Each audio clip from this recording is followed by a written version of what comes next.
नमस्ते। भारत में खबरें लगातार जारी हैं, लेकिन इस वक्त आपको बड़ी खबर बता दें। देखिए, देवघर रोपवे हादसे को लेकर बड़ी खबर आ रही है। रेस्क्यू ऑपरेशन शुरू होने में वक्त लग रहा है। कोहरे की वजह से रेस्क्यू ऑपरेशन में लगातार परेशानी हो रही है।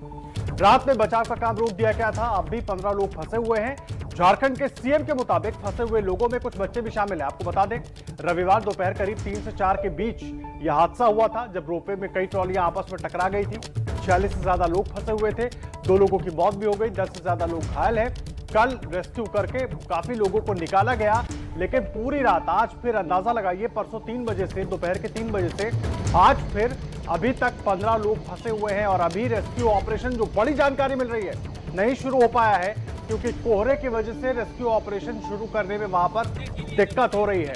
500 फीट से ज्यादा की ऊंचाई पर ट्रॉली अटकी हुई है। वहां पर हेलीकॉप्टर के जरिए कल 2 Mi-17 हेलीकॉप्टर लोगों का रेस्क्यू करने के लिए लगे हुए थे। हेलीकॉप्टर के जरिए लोगों को निकालने की पूरी कोशिश की गई, लेकिन फिर भी 15 लोग अभी भी वो जो रोपवे की ट्रॉलियां हैं उसमें ही मौजूद हैं। उनको नहीं निकाला जा सका है, क्योंकि रेस्क्यू करते करते अंधेरा हो गया था। और अंधेरे में दुर्गम इलाका है, पहाड़ की चोटी है, नीचे पूरी खाई है, वहां पर रेस्क्यू करना नामुमकिन था। आज सुबह का इंतजार हो रहा था, लेकिन अभी बड़ी जानकारी, रेस्क्यू ऑपरेशन में कोहरे की वजह से देरी हो रही है।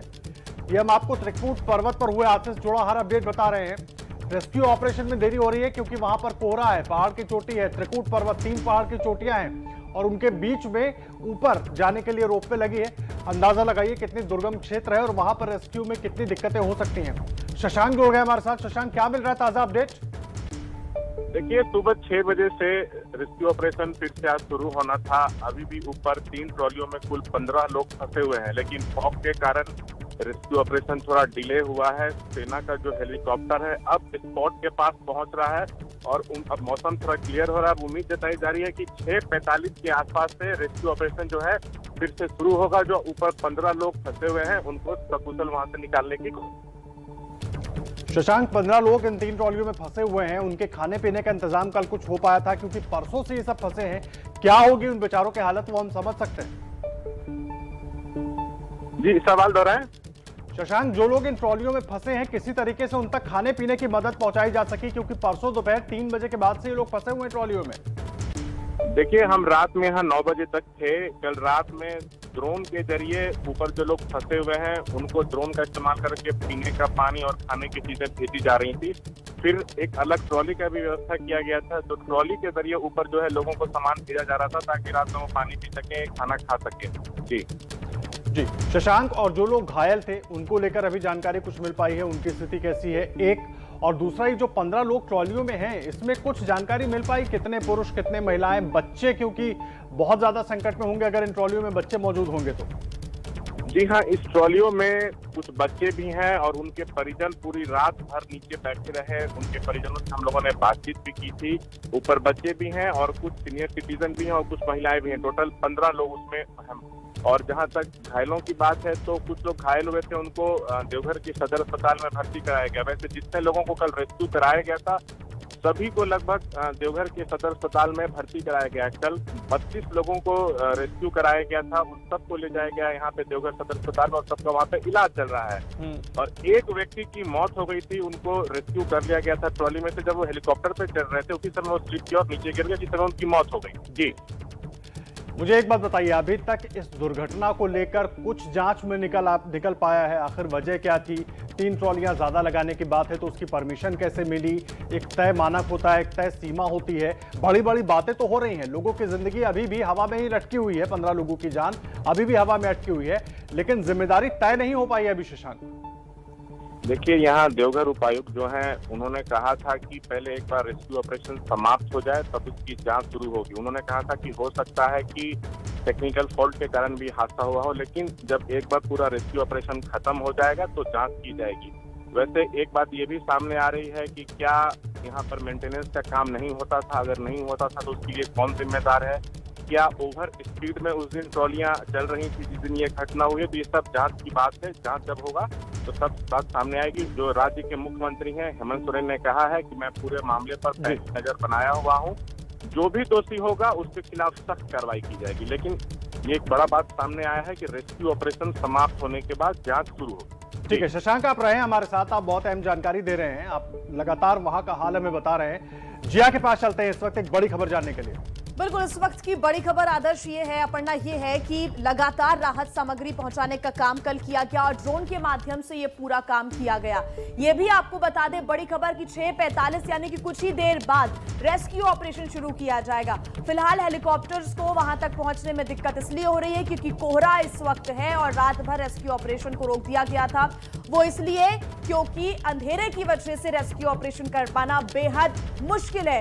ऐसे में 5 ट्रॉलियों में अभी भी 15 लोग फंसे हुए हैं और कुछ ही देर बाद, जैसा कि शशांक भी बता रहे थे, कि 6:45 से रेस्क्यू ऑपरेशन एक बार फिर चलाया जाएगा और लोगों को सुरक्षित निकालने की कोशिश की जाएगी। ड्रोन के जरिए राहत सामग्री पहुंचाई गई। कल लगातार खाने पीने की जो चीजें हैं वो ड्रोन के जरिए उन ट्रॉलियों तक पहुंचाई गई। एक दूसरी ट्रॉली के माध्यम से भी खाना पीना लोगों तक पहुंचाया गया। 40 घंटे हो चुके हैं लगभग और अभी तक 15 लोग फंसे हुए हैं। लगभग 40 लोगों को वहां से निकालने का काम किया गया है। हालांकि पूरा जो आंकड़ा है स्पष्ट रूप से बाद में सामने आएगा रेस्क्यू ऑपरेशन के बाद, क्योंकि जब जांच होगी तो तमाम तथ्य आगे खुलेंगे। ड्रोन के जरिए राहत सामग्री पहुंचाई गई और अब भी 5 ट्रॉलियां हवा में लटकी हुई हैं। 2 रात हो चुकी है, 2 रातों से लोग हवा में ही हैं। आप समझ सकते हैं कि जितने लोग इस वक्त ट्रॉलियों में मौजूद हैं उन्हें कितनी दिक्कतों का सामना करना पड़ रहा होगा। बढ़ते हैं आगे, बात बिहार के चक्री में फंसे बिहारी बाबू की करते हैं। पश्चिम बंगाल में आसनसोल सीट पर आज उपचुनाव है और शत्रुघ्न सिन्हा यहां टीएमसी के उम्मीदवार हैं। बिहारी बाबू को हराने के लिए बीजेपी ने बिहारी चक्रव्यूह बनाया था। सवाल ये कि शॉटगन फंसेंगे या निकल जाएंगे।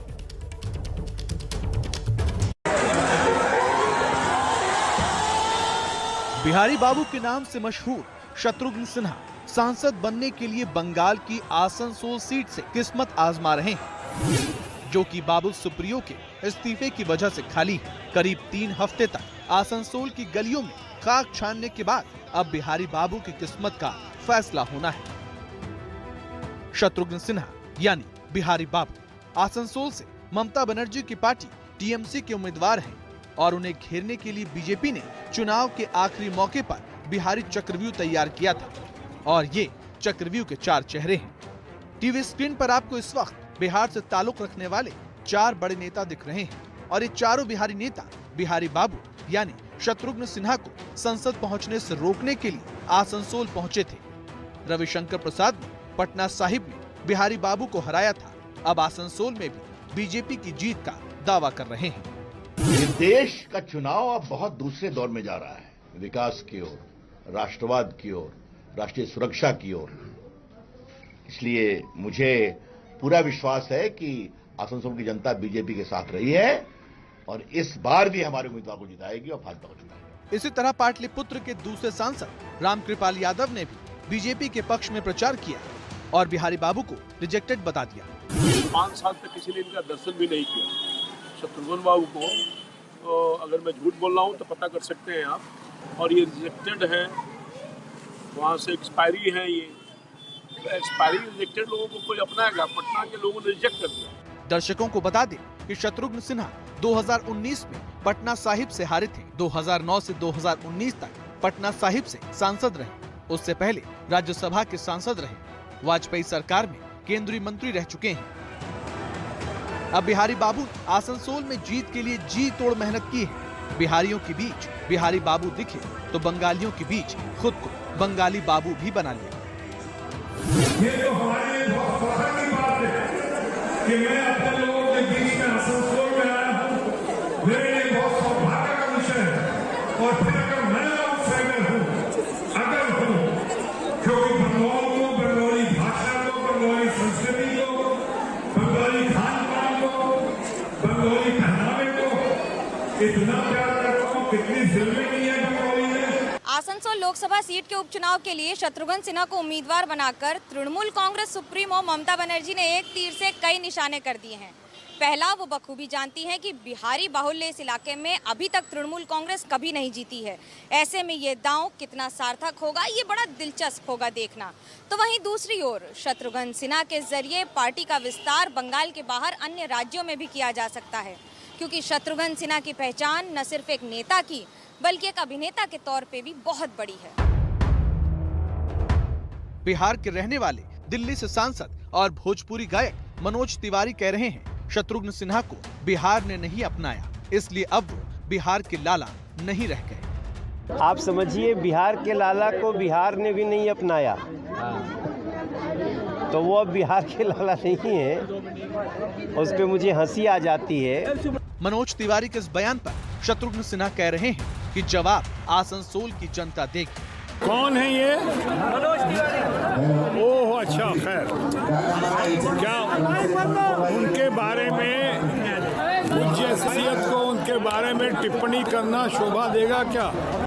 शत्रुघ्न सिन्हा के खिलाफ बीजेपी ने जिन अग्निमित्रा पॉल को उतारा है, वो आसनसोल नॉर्थ सीट से बीजेपी की विधायक है और महिला मोर्चा की प्रदेश अध्यक्ष रह चुकी हैं। पेशे से फैशन डिजाइनर हैं, जो शत्रुघ्न सिन्हा को बाहरी और खुद को आसनसोल की बेटी बताती हैं।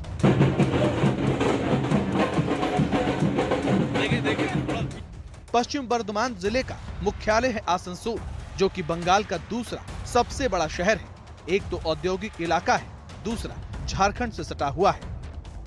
आसनसोल में गैर बंगाली वोटर करीब 50% हैं। इनमें से ज्यादातर मूल रूप से बिहार, झारखंड के रहने वाले हैं, जो कि कोयला खदान, स्टील फैक्ट्री में काम करते हैं।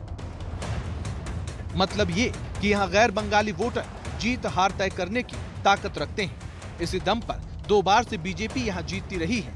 मंगलवार को यहाँ वोटिंग है और 16 अप्रैल को नतीजे आएंगे।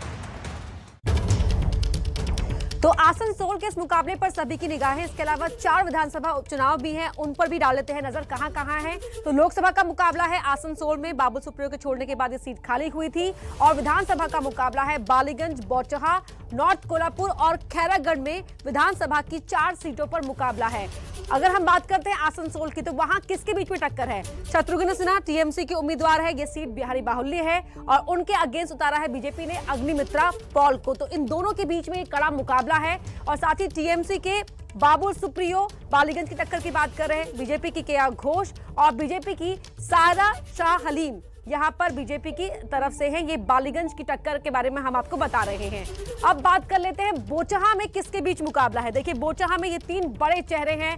बेबी कुमारी बीजेपी से, आरजेडी से अमर पासवान और वीआईपी से यहाँ पर गीता देवी चुनावी मैदान में है। अब अगली सीट की बात करते हैं। अगली सीट कोल्हापुर नॉर्थ में किसके बीच टक्कर है? यहाँ पर कांग्रेस और बीजेपी के उम्मीदवार आमने सामने हैं। कांग्रेस की जयश्री जाधव और बीजेपी के सत्यजीत कदम यहाँ पर चुनावी मैदान में पूरा जोर दिखा रहे हैं। बात करते हैं खैरागढ़ की, तो खैरागढ़ में किसके बीच मुकाबला है? बीजेपी के कोमल, यहाँ पर कोमल जंघेल चुनावी मैदान में है, उनके सामने है कांग्रेस की यशोदा वर्मा। तो इनके बीच में ये मुकाबला है। विधानसभा की 4 सीटें और लोकसभा की 1 सीट में चुनाव होना है और ऐसे में इस चुनाव से जुड़ी हर अपडेट हम आपको लगातार देते रहेंगे। और बात करेंगे बड़ी खबर की, देवघर रोपवे हादसे से जुड़ी बड़ी और एक राहत भरी खबर, एक अच्छी खबर आपको बता दे। रेस्क्यू ऑपरेशन शुरू हो चुका है और 2 लोगों को निकाला गया है। कोहरे की वजह से रेस्क्यू में दिक्कतें आ रही थी और देवघर रोपवे जो घटना हुई है, बड़ा हादसा हुआ है, उससे जुड़ी ये बड़ी खबर आपको हम पहुंचा रहे हैं। अब भी 13 लोग फंसे हुए हैं, जानकारी मिल रही है झारखंड के सीएम के मुताबिक।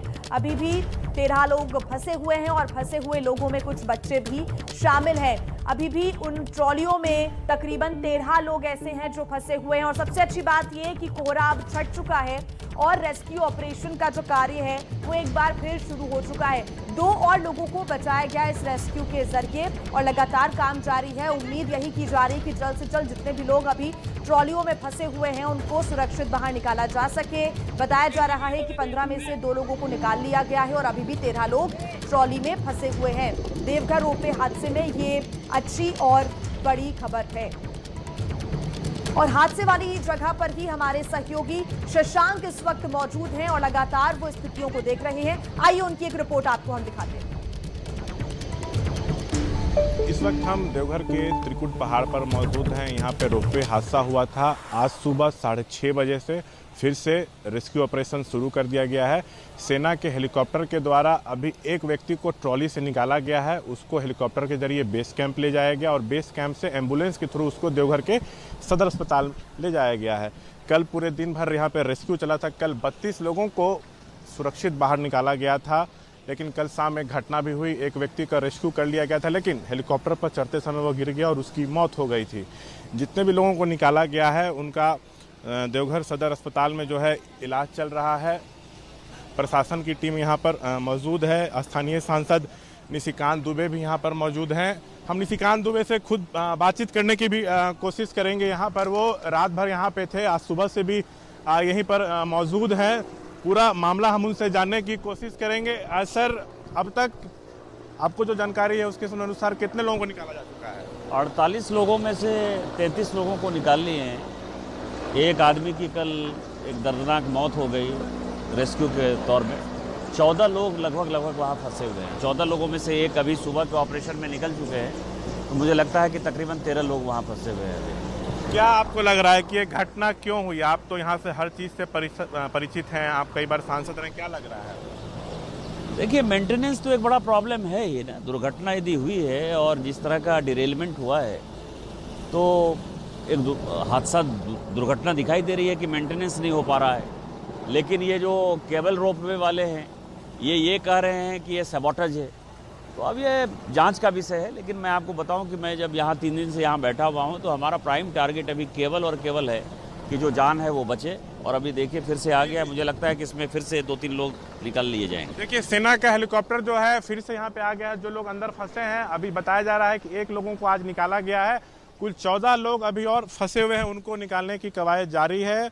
संभावना जताई जा रही है कि आज 3-4 घंटे लगेंगे। जो बाकी लोग जो अंदर फंसे हैं उनको सुरक्षित निकाल लिया जाएगा, ऐसा प्रशासन भी दावा कर रहा है। कैमरा पर्सन शैलेश के साथ शशांक कुमार, एबीपी न्यूज़, देवघर। तो शशांक की आप रिपोर्ट देख रहे थे। उन्होंने बीजेपी के सांसद निशिकांत दुबे से बात की है। उन्होंने कहा है कि रेस्क्यू ऑपरेशन लगातार चल रहा है, और लेकिन अभी भी 13 लोग हैं जो ट्रॉलियों में फंसे हुए हैं। उनको बाहर निकालने का काम, सुरक्षित उन्हें नीचे लाने का काम भी फिलहाल किया जा रहा है। साथ ही निशिकांत दुबे ने यह कहा है कि जांच आगे होगी, लेकिन मेंटेनेंस को लेकर उन्होंने भी सवाल उठाए हैं कि हाँ, मेंटेनेंस में हो सकता है कोई दिक्कत रही हो, मेंटेनेंस ठीक से नहीं हुआ होगा, और यही वजह रही कि इतना बड़ा हादसा हुआ। 2 लोगों को सुबह निकाला गया है। ये एक अच्छी खबर है, राहत भरी खबर है। जो रेस्क्यू ऑपरेशन है वो शुरू हो चुका है। रात के अंधेरे में रेस्क्यू ऑपरेशन करना मुश्किल, और इस वजह से रात को रेस्क्यू ऑपरेशन रोक दिया गया था। लेकिन सुबह लगभग 6:45 बजे के आसपास रेस्क्यू ऑपरेशन एक बार फिर शुरू किया गया। और देखिए, अच्छी खबर ये कि 2 लोगों को सुरक्षित बचा लिया गया है। अभी भी ये बताया जा रहा है कि इन 3 ट्रॉलियों में 13 लोग लगभग फंसे हुए हैं, और अभी 40 घंटे का लगभग समय हो चुका है। 2 रातें इन लोगों ने ट्रॉलियों में ही बिताई है। और कुछ देर पहले मुख्यमंत्री का भी बयान सामने आया था। उन्होंने कहा था कि अभी भी जो लोग फंसे हैं उसमें बच्चे भी शामिल हैं, जो कि लगातार मुश्किलों का सामना कर रहे हैं।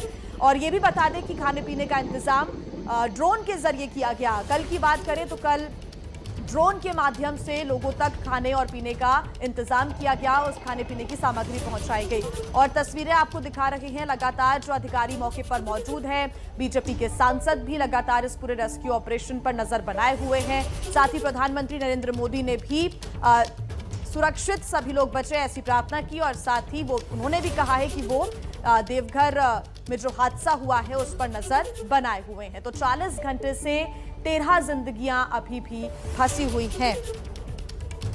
और शशांक हमारे साथ जुड़ गए हैं इस वक्त, सीधा उनसे हम जानकारी ले लेते हैं। शशांक, आप अभी कुछ देर पहले बीजेपी के सांसद से भी बात कर रहे थे, आपने पूरा अभी देखा है नजारा। फिलहाल 2 लोगों को बचा लिया गया, कोई और अपडेट?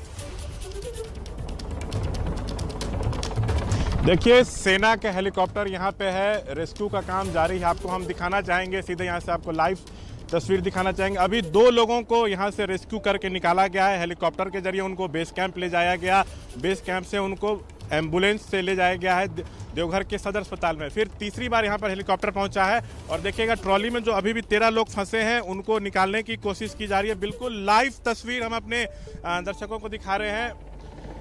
ट्रॉली में अभी भी 13 लोग फंसे हुए हैं, उनको निकालने की कोशिश यहाँ पे की जा रही है। कल भी पूरे दिन भर रेस्क्यू ऑपरेशन यहाँ पे चला था। कल 32 लोगों को निकाला गया था। कल टोटल 32 लोगों को निकाला गया था। 15 लोग फंसे हुए थे। तो जो 15 लोग फंसे हुए थे उसमें से अभी जो है 2 लोगों को निकाल लिया गया है, और अन्य लोगों को निकालने के लिए रेस्क्यू ऑपरेशन यहाँ पे चलाया जा रहा है। स्थानीय प्रशासन, एनडीआरएफ, भारतीय वायुसेना सेना सब मिलकर यहाँ पे रेस्क्यू ऑपरेशन चला रहे हैं। जी शशांक, जैसा कि तस्वीरों में हम देख पा रहे हैं अभी भी हल्का हल्का कोहरा जरूर दिख रहा है, तो वाकई मुश्किल है फिलहाल रेस्क्यू ऑपरेशन करना, सभी लोगों को सुरक्षित बचाना। हालांकि लगातार टीम जुटी हुई है। जी देखिए, आज 6 बजे सुबह से ही रेस्क्यू ऑपरेशन हेलीकॉप्टर के जरिए शुरू होना था, लेकिन ये 35 मिनट डिले होगा क्योंकि फॉग बहुत था। 6:35 पे पहले एक आदमी को अंदर से निकाला गया, उसके बाद हेलीकॉप्टर जो है दोबारा यहाँ पर 7 बजे आया, फिर दूसरे व्यक्ति को निकाला गया।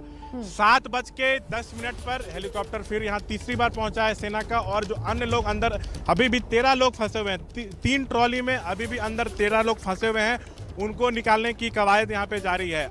स्थानीय प्रशासन के लोग, यहाँ के सांसद निशिकांत दुबे, देवघर के उपायुक्त, सभी लोग यहाँ पे मौजूद हैं, एसपी मौजूद हैं। सबकी कोशिश यही है कि जो बचे हुए लोग हैं उनको सुरक्षित निकाला जाए। जो भी लोगों को निकाला जा रहा है उनको देवघर के सदर अस्पताल ले जाया जा रहा है, जहाँ पे उनका इलाज चल रहा है। कल शाम में एक बड़ी घटना भी यहाँ पे हुई है, एक व्यक्ति को रेस्क्यू कर लिया गया था। वीडियो भी विचलित कर देने वाला वीडियो भी सामने आया। हालांकि हमारी यही आशा है, यही उम्मीद है कि जिस तरह सुबह सुबह रेस्क्यू ऑपरेशन शुरू हुआ है, 2 लोगों को अब तक बचा लिया गया है, 13 लोग लेकिन अभी भी फंसे हुए हैं। यही आशा है कि वो भी जल्द से जल्द सुरक्षित वापस लौटे। शशांक, बहुत धन्यवाद तमाम जानकारी के लिए। देखिए, देवघर में जो हादसा हुआ उससे जुड़ी हर अपडेट हम आपको दे रहे हैं। जरा हम आपको ग्राफिक्स के जरिए बता देते हैं कि किस तरीके से वो हादसा हुआ होगा। ये रोपवे ट्रॉली है, इसमें हम सवार हो जाते हैं। देखिए, इसी रोपवे ट्रॉली के जरिए वहां पर लोग सवार हुए थे त्रिकुट पर्वत पर, और उसमें वो उस सफर को पूरा तय किया गया। ये केबल कार करीब 8 से 10 मिनट का वक्त इसमें लगता है, और 8 से 10 मिनट के सफर के दौरान करीब 50 लोग इसमें सवार हुए थे। अचानक तकनीकी खराबी आती है, ट्रॉली रुक जाती है और फिर आपस में टकरा जाती है ट्रॉली। ये कहा गया कि तकनीकी खराबी के चलते ट्रॉली अचानक रुक गई, लेकिन एक कारण यह भी बताया जा रहा है कि वहां पर जरूरत से ज्यादा ट्रॉलियों को ऐड कर दिया गया, जोड़ दिया गया। करीब 3 एक्स्ट्रा ट्रॉली लगाई गई, जिसकी वजह से वो डिस्टेंस मेंटेन नहीं कर पाई और हादसा हुआ। और इस वक्त की बड़ी खबर जो आ रही है वो हम आपको भी बता देते हैं। इसी देवघर में जारी रेस्क्यू ऑपरेशन से जुड़ी हुई इस वक्त की बड़ी खबर आपको बता रहे हैं। 2 लोगों को बचा लिया गया है। ये बड़ी और अच्छी खबर, राहत भरी खबर आपको बता रहे हैं। कोहरे के चलते रेस्क्यू ऑपरेशन थोड़ा देर शुरू हुआ, लेकिन अब 2 और लोगों को सकुशल बचा लिया गया है, इस तरह की जानकारी मिल रही है। अभी भी वहां पर 13 लोग हवा में अटके हुए हैं, ट्रॉलियों में फंसे हुए हैं। देवघर रोपवे हादसे में रेस्क्यू ऑपरेशन जारी है। सुबह अंधेरा छटते ही रेस्क्यू ऑपरेशन शुरू हुआ। 2 और लोगों को सेना के हेलीकॉप्टर की मदद से वहां से निकाल लिया गया है। ट्रॉली में अभी भी केबल कार में 13 लोग फंसे हुए हैं, जिनमें कुछ बच्चे भी शामिल हैं। कितनी संख्या में बच्चे हैं इस बारे में कोई पुख्ता जानकारी हासिल नहीं हो पाई है, लेकिन ये अच्छी और बड़ी खबर ये है कि यहां पर 2 लोगों को बचा लिया गया है। तो 2 और लोगों को बचा लिया गया है, 13 लोग फंसे हुए हैं और इसमें कुछ बच्चे भी हैं, लेकिन कितनी संख्या में बच्चे हैं इस बारे में पुख्ता जानकारी नहीं मिल पाई है। कुछ और घंटे वहां पर अभी रेस्क्यू ऑपरेशन को कंप्लीट होने में लग सकते हैं। इस हादसे में 2 लोगों की मौत हुई और रेस्क्यू ऑपरेशन के दौरान कल एक दर्दनाक तस्वीर उस वक्त देखने को मिली जब एक व्यक्ति का हाथ छूट गया और रेस्क्यू ऑपरेशन के दौरान उसकी मौत हो गई। शशांक शेखर हमारे सहयोगी मौके से हमारे साथ जुड़ रहे हैं। वो वहां पर सुबह से ही शशांक कुमार हमारे साथ जुड़ रहे हैं, सुबह से ही वो वहां पर मौके पर मौजूद है। शशांक, अभी रेस्क्यू ऑपरेशन को लेकर क्या अपडेट है? अभी भी रेस्क्यू ऑपरेशन जारी है। सुबह 6 बजे से होना था, लेकिन कोहरे से फॉग की वजह से ये 35 मिनट डिले हुआ। 6:35 पर रेस्क्यू ऑपरेशन स्टार्ट हुआ है। एक व्यक्ति को सकुशल निकाला गया, बेस कैंप उनको ले जाया गया, वहां से एम्बुलेंस के रास्ते उनको देवघर के सदर अस्पताल ले जाया गया। 7 बजे हेलीकॉप्टर दोबारा यहां पर आया, दूसरे व्यक्ति को निकाला गया। 7:10 से हेलीकॉप्टर तीसरी बार यहां पर आया। हम आपको लाइव तस्वीर दिखाना चाहेंगे। अभी भी ट्रॉली में ऊपर करीब 3 ट्रॉली में अभी भी 13 लोग अंदर फंसे हुए हैं, उनको निकालने की कवायद जारी है। आपको हम लाइव तस्वीर एबीपी ग्राउंड जीरो से अपने दर्शकों को सीधा लाइव तस्वीर दिखा रहा है। रेस्क्यू ऑपरेशन जारी है। अभी भी ट्रॉली में टोटल 13 लोग फंसे हुए हैं, उनको निकालने की कोशिश की जा रही है। स्थानीय प्रशासन, वायुसेना, एनडीआरएफ सब मिलकर यहां पर रेस्क्यू ऑपरेशन चला रहे हैं और सबकी कोशिश है कि जो 13 लोग अंदर हैं उनको सकुशल बाहर निकाला जाए।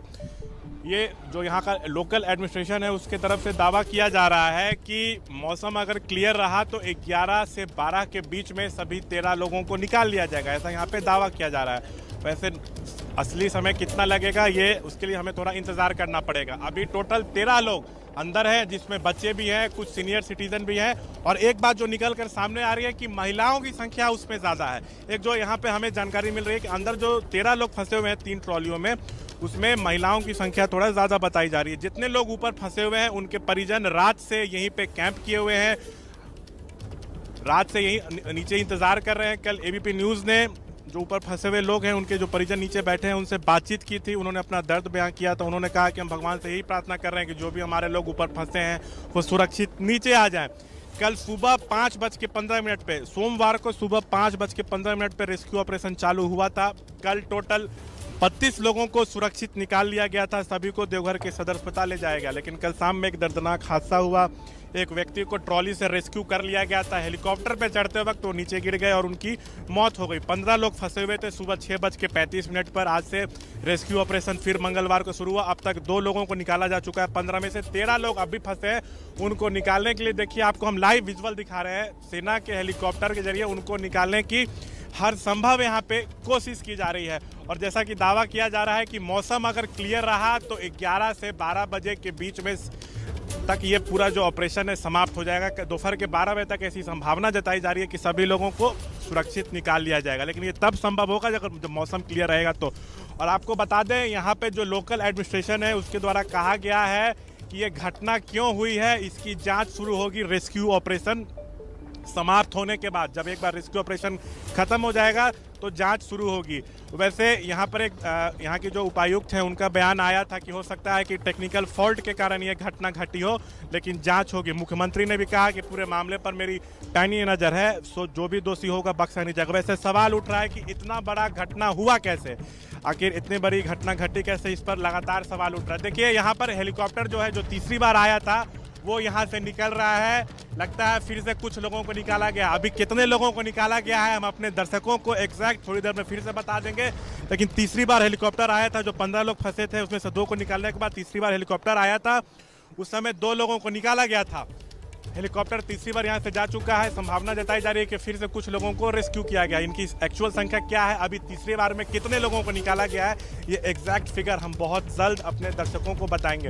वैसे बता दें जो घटना हुई है उस पर लोकल एडमिनिस्ट्रेशन ने कहा है कि एक बार रेस्क्यू ऑपरेशन समाप्त हो जाए तो उसके बाद जांच की जाएगी। लेकिन सवाल उठ रहा है कि इतनी बड़ी घटना कैसे घटी, क्या मेंटेनेंस का कई तरह के सवाल यहाँ पर उठ रहे हैं, क्योंकि जो बीजेपी सांसद से आपने बात भी की थी और उसमें हमने देखा कि उन्होंने कहा कि मेंटेनेंस की कमी रही है और साथ ही कंपनी कह रही है कि सैबोटेज करने की कोशिश की जा रही है इमेज को, लेकिन खराबी हुई, तकनीकी खराबी, जिसकी वजह से यह हादसा हुआ।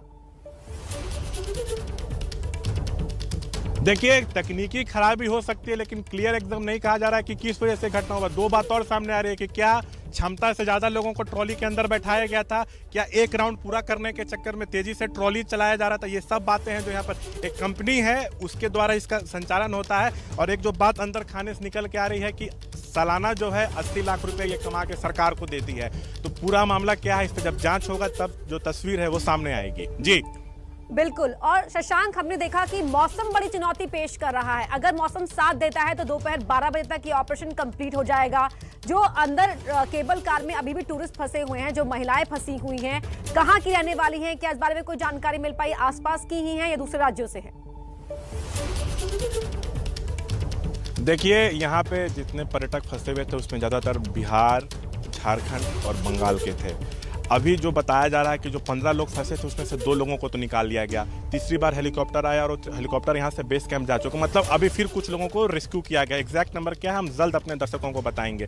अभी जो लोग फंसे उसमें बताया जा रहा है कि उसमें ज़्यादातर झारखंड के हैं और कुछ बिहार के भी हैं। जी शशांक, जिस तरीके से पूरा रेस्क्यू ऑपरेशन चलाया जा रहा है, आपके जरिए ये जानकारी भी मिली कि वहां पर ड्रोन की मदद से जो लोग फंसे हुए हैं उन तक खाने पीने का सामान भिजवाया जा रहा है।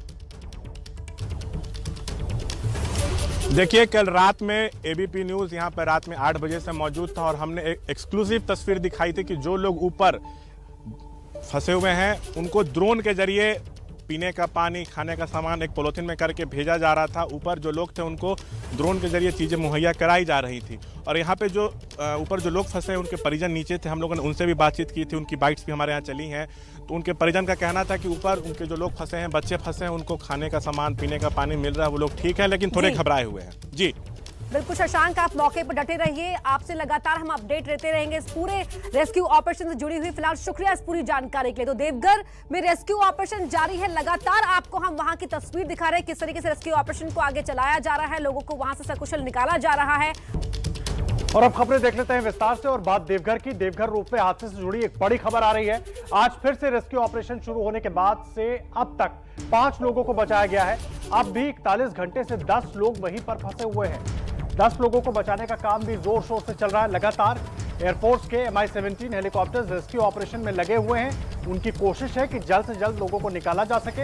आज सुबह तय वक्त पर रेस्क्यू ऑपरेशन शुरू नहीं हो पाया क्योंकि वहां पर धुंध थी।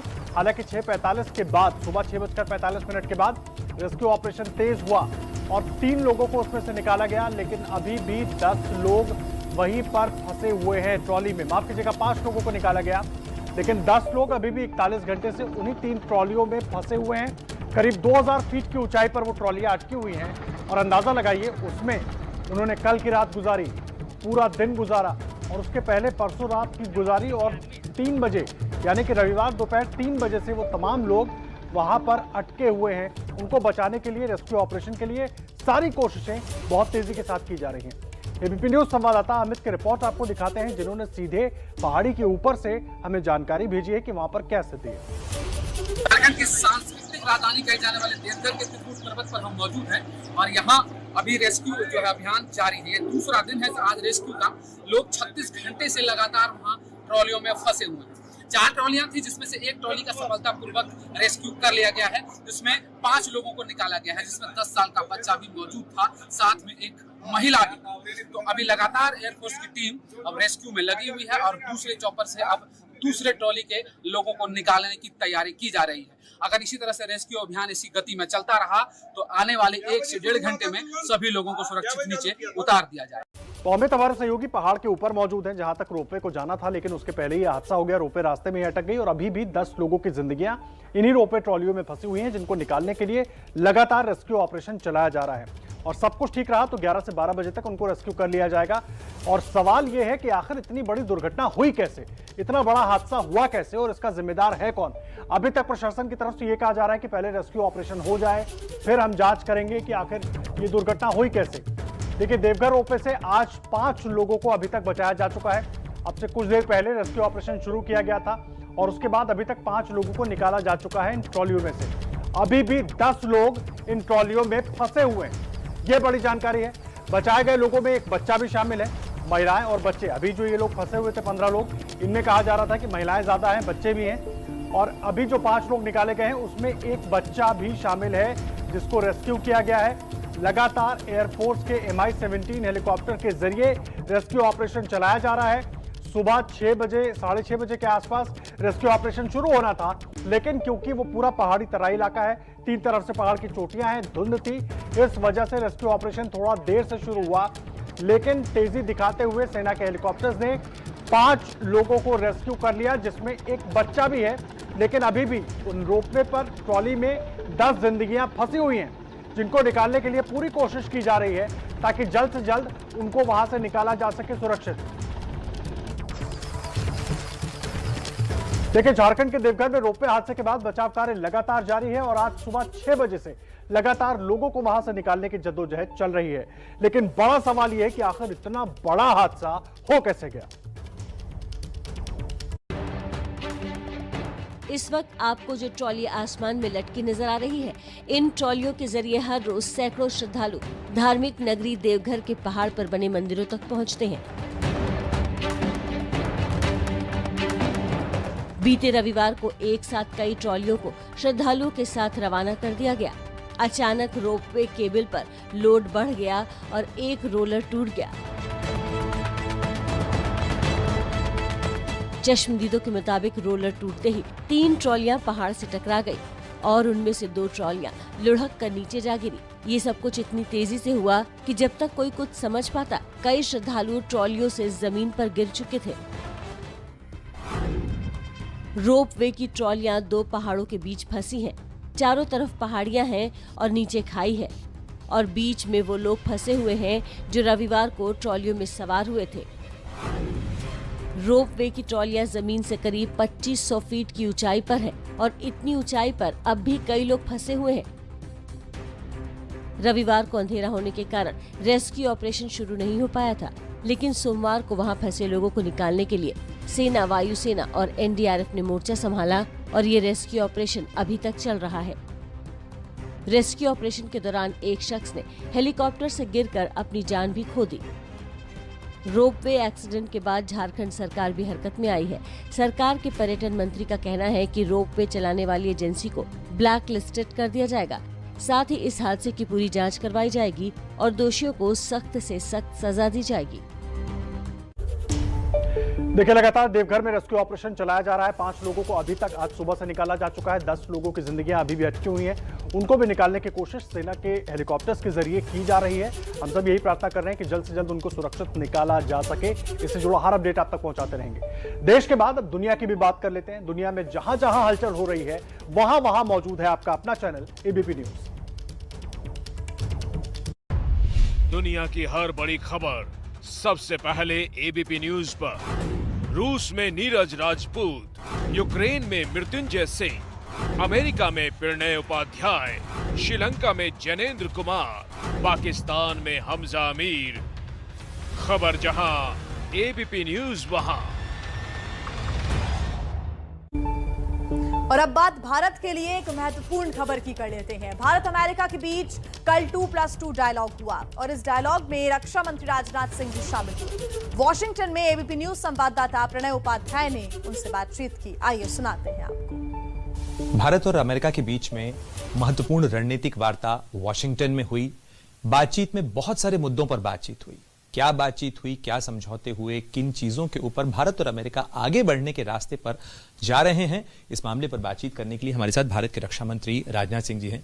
भारत की जो क्षेत्रीय चुनौतियां हैं, जो भारत के पास पड़ोस में, चाहे आतंकवाद का मुद्दा हो या चीन की तरफ से बढ़ती हुई चुनौती हो, इन मामलों के ऊपर भारत की अपनी क्षमताएं तो हैं ही, लेकिन अमेरिका इसमें किस तरीके से भारत के साथ खड़ा हो सकता है, भारत की मदद कर सकता है, क्या इस मुद्दे पे बात हुई? नहीं, आतंकवाद का जहां तक सवाल है, उस आतंकवाद से निपटने की कुवत भारत के अंदर है, लेकिन दूसरे देशों का भी यदि सहयोग प्राप्त होता है उसमें कोई आपत्ति नहीं है। और आतंकवाद का मुद्दा केवल भारत का ही मुद्दा नहीं है। सचमुच आतंकवाद का मुद्दा तो एक राष्ट्रीय मुद्दा है। दुनिया के ऐसे बहुत कम देश होंगे जो कि शायद आतंकवाद से प्रभावित न हो। आज आतंकवाद है, कहीं पर उग्रवाद है, तो इसके खिलाफ सबको मिलजुल कर एक साथ खड़ा होना चाहिए। तो सभी को मिलकर काम करना होगा, इस तरह की बात रक्षा मंत्री भी कहते हुए नजर आए। तो वहीं अमेरिकी राष्ट्रपति जो बाइडेन के साथ वर्चुअल मीटिंग में प्रधानमंत्री मोदी ने कहा कि भारत रूस और यूक्रेन में युद्ध विराम चाहता है। मैंने यूक्रेन और रूस दोनों के राष्ट्रपतियों से कई बार फोन पर बातचीत की। राष्ट्रपति पुतिन को यूक्रेन के राष्ट्रपति के साथ सीधी बातचीत का सुझाव भी रखा। भारत और अमेरिका के बीच 2+2 डायलॉग की शुरुआत करते हुए पीएम मोदी ने एजेंडा सेट कर दिया था। डायलॉग से पहले पीएम मोदी और बाइडेन के बीच ये मुलाकात वर्चुअल हुई, जिसमें सबसे ज्यादा जोर रहा रूस और यूक्रेन युद्ध पर। भारत ने बूचा नरसंहार की निंदा भी की। हाल में बूचा शहर में निर्दोष नागरिकों की हत्याओं की खबर बहुत ही चिंताजनक थी। हमने इसकी तुरंत निंदा की और एक निष्पक्ष जांच की मांग भी की है। बाइडेन और पीएम मोदी दोनों नेताओं ने रूस यूक्रेन युद्ध पर चिंता जताई और हमले तुरंत रोकने की अपील की। पीएम मोदी से मुलाकात के बाद अमेरिकी राष्ट्रपति जो बाइडेन का भी बयान आया। जो बाइडेन ने ट्वीट किया, प्रधानमंत्री मोदी से बात हुई, भारत और अमेरिका रक्षा और आपसी साझेदारी बढ़ाने को लेकर प्रतिबद्ध है। प्रधानमंत्री मोदी और अमेरिकी राष्ट्रपति जो बाइडेन की वर्चुअल मुलाकात का बड़ा असर हुआ है, इस रिपोर्ट समझते हैं। प्रधानमंत्री मोदी दिल्ली से जुड़े, अमेरिकी राष्ट्रपति बाइडेन वॉशिंगटन से जुड़े, और इस वर्चुअल मुलाकात से जो नतीजा निकला उससे एक बड़ी खबर आई। खबर ये कि रूस से तेल खरीदने के भारत के फैसले को अमेरिका ने नियमों का उल्लंघन नहीं माना।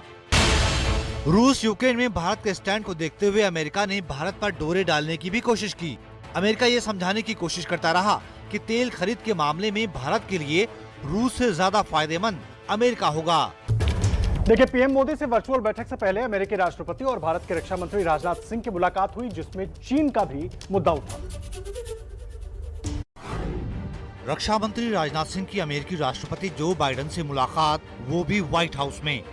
इन तस्वीरों में भारत और अमेरिका के रिश्तों की गर्मजोशी देखी जा सकती है। रक्षा मंत्री के साथ विदेश मंत्री एस जयशंकर भी मौजूद थे। राजनाथ सिंह ने ये तस्वीरें ट्वीट करते हुए लिखा, वॉशिंगटन में व्हाइट हाउस में राष्ट्रपति जो बाइडेन से मुलाकात हुई। भारत अमेरिका वर्चुअल समिट में शामिल हुए, जिसे प्रधानमंत्री नरेंद्र मोदी और अमेरिकी राष्ट्रपति ने संबोधित किया। इससे पहले रक्षा मंत्री राजनाथ सिंह की अमेरिका के रक्षा मंत्री लॉयड ऑस्टिन के साथ द्विपक्षीय बातचीत हुई, जिसमें अमेरिकी रक्षा मंत्री ने चीन की हरकतों को लेकर आगाह किया।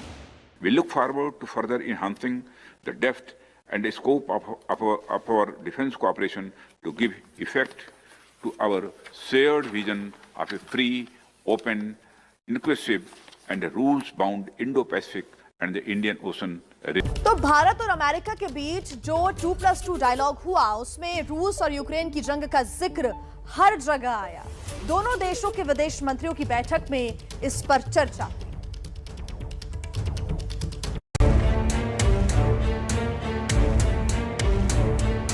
भारत अमेरिका 2+2 मिनिस्ट्रियल डायलॉग के तहत विदेश मंत्री एस जयशंकर और अमेरिकी विदेश मंत्री एंटनी ब्लिंकन के बीच बैठक हुई। एस जयशंकर ने ब्लिंकन के साथ तस्वीर ट्वीट की। विदेश मंत्री स्तर की इस बातचीत में सबसे अहम मुद्दा रूस यूक्रेन जंग ही था।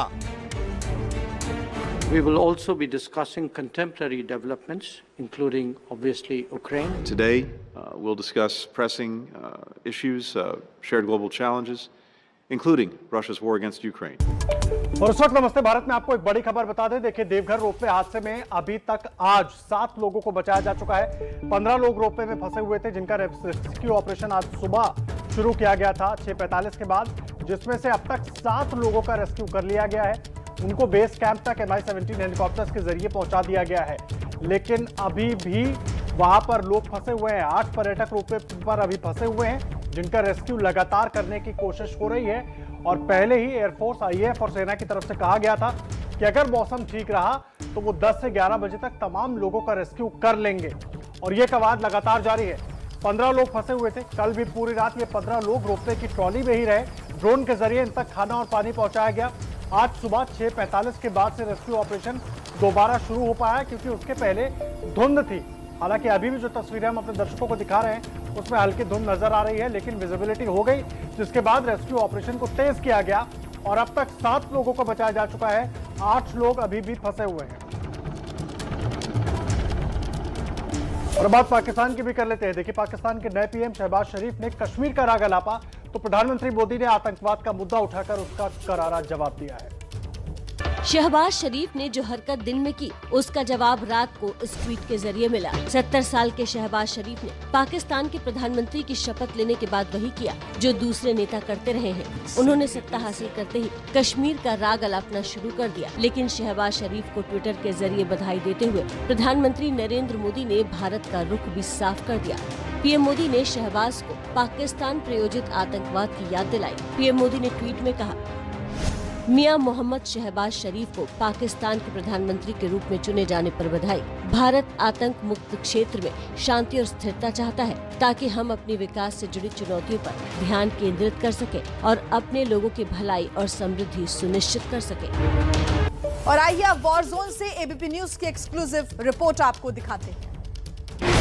जहां है खूनी जंग का सबसे खतरनाक वॉर जोन, जहां हर तरफ है तबाही का मंजर, युद्ध के उसी मैदान पर मौजूद है एबीपी न्यूज। डोनेस्क से एक्सक्लूसिव रिपोर्ट। यूक्रेन के बीच में जंग को 45 दिन से ज़्यादा हो चुके हैं और इस वक्त एबीपी न्यूज़ की टीम पहुंच चुकी है रूस का बॉर्डर पार करके, यानी कि रोस्तोव ऑन डोन शहर पार करके डॉनबास के इलाके में, यानी कि हम पहुंचे हैं दोनेत्स्क इलाके में, जो कि रोस्तोव बॉर्डर से करीब 90 किलोमीटर की दूरी पर है।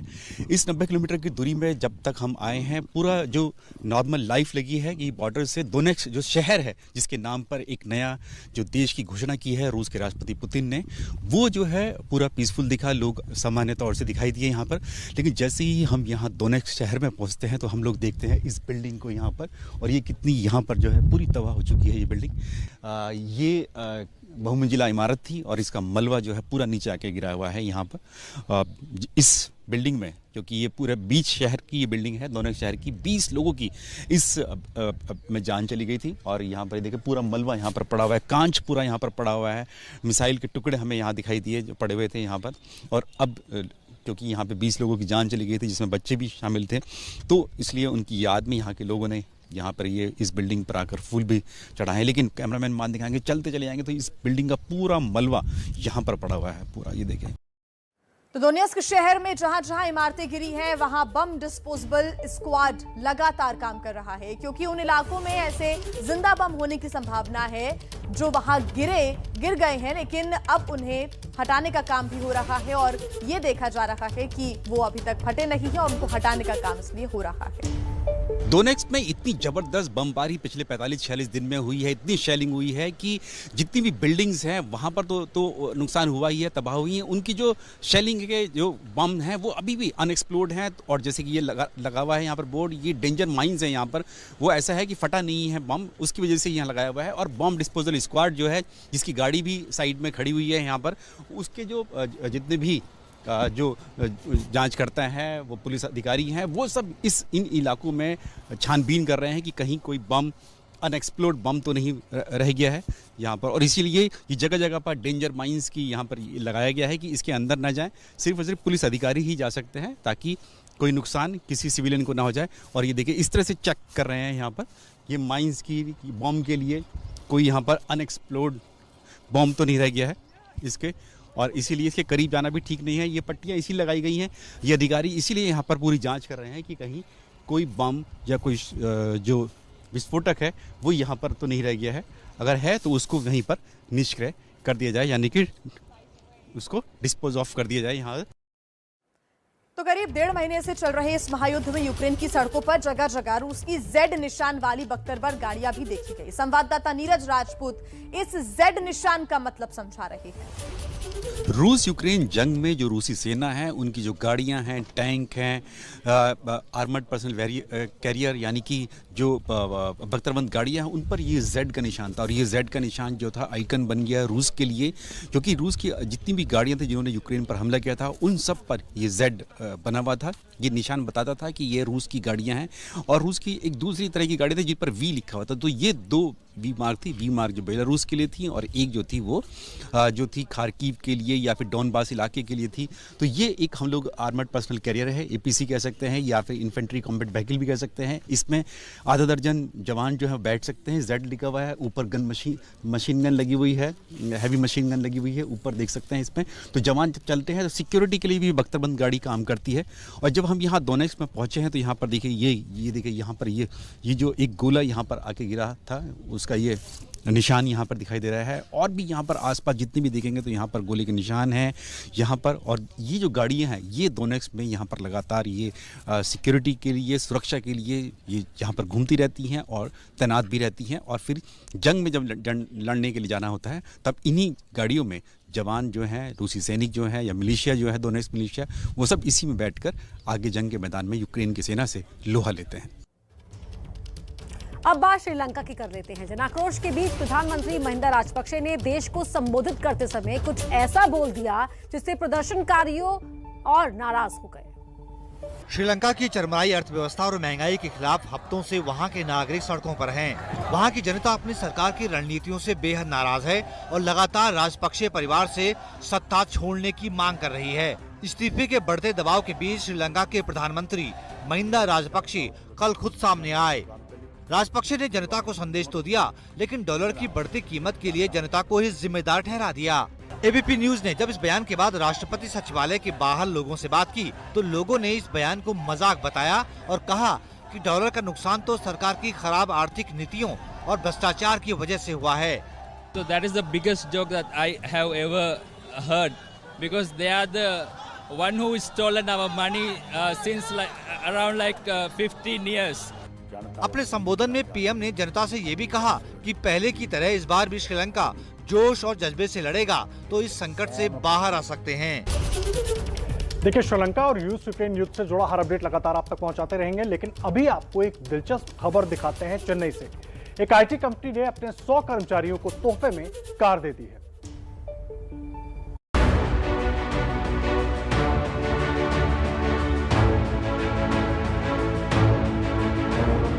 शोरूम के बाहर सजी धजी है कारें, कहीं कार की आरती उतारी जा रही है,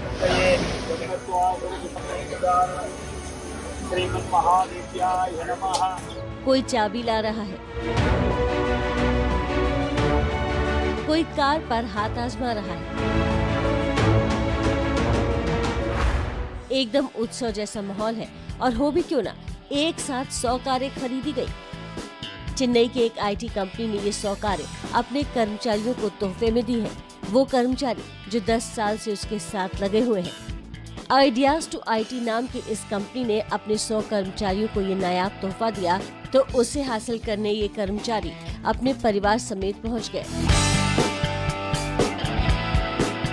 6 इंजीनियरों के साथ 2009 में शुरू हुई ये कंपनी आज बढ़िया कारोबार करने लगी है तो कर्मचारियों की किस्मत भी चमक गई। एक साथ जब 100 कारें एक जगह से निकली तो नजारा देखने लायक था।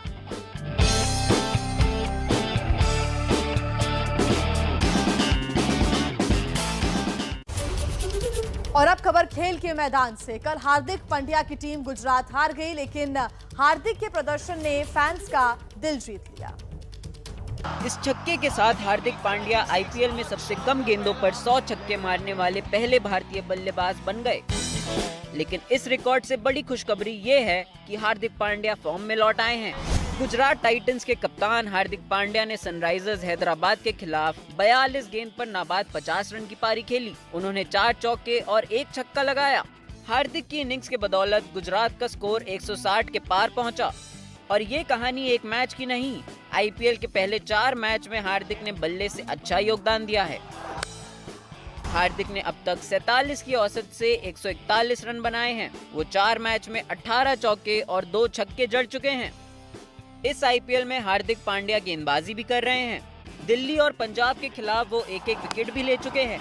टीम इंडिया के लिए अच्छी खबर है क्योंकि इस साल T20 वर्ल्ड कप भी खेला जाना है। अब तक इस आईपीएल में हार्दिक 3 विकेट ले चुके हैं। उनका इकोनॉमी रेट भी 7 के करीब है, जो काफी अच्छा है। कल रात हैदराबाद के खिलाफ हार्दिक ने 4 ओवर में 27 रन देकर 1 विकेट लिया। टूर्नामेंट में हार्दिक पांड्या की कप्तानी भी शानदार रही है। वो 4 में से 3 मैच जीत चुके हैं। हालांकि कल रात हैदराबाद के हाथों उनकी गुजरात टीम को पहली हार मिली। और अब बात इरफान सर की क्लास की। शहबाज शरीफ शहमाद के खेल में आखिर जीत गए। देखिए आज का कार्टून।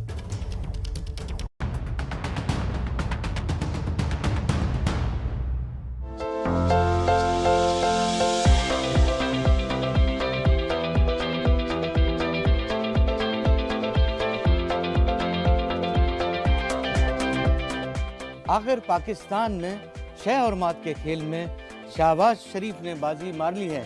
अब ये तो वक्त ही बताएगा कि उनके नाम में सिर्फ शरीफ नाम को है या कि मिजाज में भी शराफत है।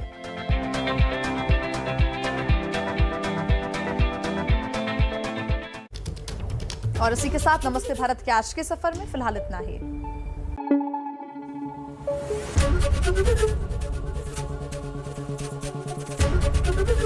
एबीपी न्यूज आपको रखे आगे।